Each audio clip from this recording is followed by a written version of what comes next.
Toe maintenance days are my favorite days. Mine too, actually. They feel so good. Today is part 3, the big toe, and all the little details that I do at the very end, which I don't always show you guys because sometimes there's not many, but I kind of rushed through this toe maintenance, I guess, because I had many details to clean up at the end. So I came in and did my big toe first with the grater because it does such a great job of getting off the main hard outer layer of skin. And this is like rapidly becoming my favorite tool. I don't think anything could replace the shaver because it does the job that I've been doing forever. But in terms of quick and easy removal for harder surfaces, the grater just absolutely takes the cake. I am noticing that the tines on this grater are already getting a little dull. And so I was realizing that as I was doing my toe. I've used it on my feet and my hands a couple times now. And so anyway, I did buy some replacement blades and they just arrived in the mail. So I'll have different ones next time. They say that they are steel, and I wonder whether this original one that I got is also steel.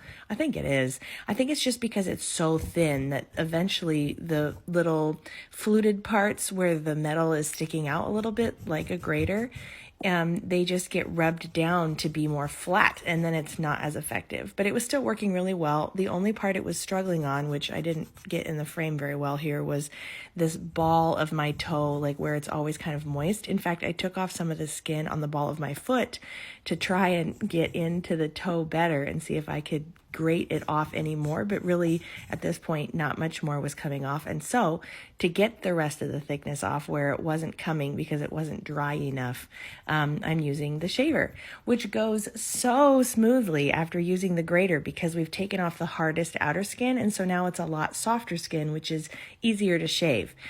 It gets way too rubbery when it's wet, and so this is the ideal middle ground where it's softened as if I used a Callus softener, except I didn't. I just took off the super hard outer layer. So that's looking pretty good now, but I did actually discover lots of little details in my toes that needed some clipping up. So that's what I'm going to do here. I had this crack forming on my pinky toe, and this fine clipping that I did here stopped that crack from getting worse, which is great. And then I was just kind of eyeballing around my toes to see anywhere that might still have a bit of thickness. I can tell visually if it's still a little too thick by how yellow it is versus pink. Because when I'm clipping my skin here, I'm just thinning it out, and the thinner it gets, the more you can see the blood flow underneath, like with all skin. And so if it's still kind of yellowish, white colored, then I know that it's not thin enough. And so that's what I'm doing here. But then also I discovered that I didn't quite do the edges of my pinky toe.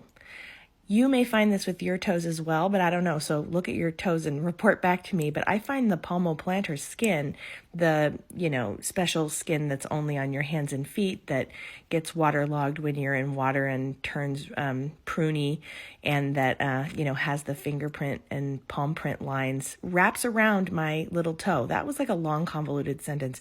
But anyway, the palmoplantar skin, I find that it wraps around my little toe onto the top. And so I don't know if everybody's does, or if that's just mine and like some people it doesn't. But anyway, so I realized I had missed this whole area here and I had to thin it out. And then finally, I did have a tiny crack on my pinky toe that was actually starting to hurt. And so I sort of had to very delicately come in here and clip that skin down.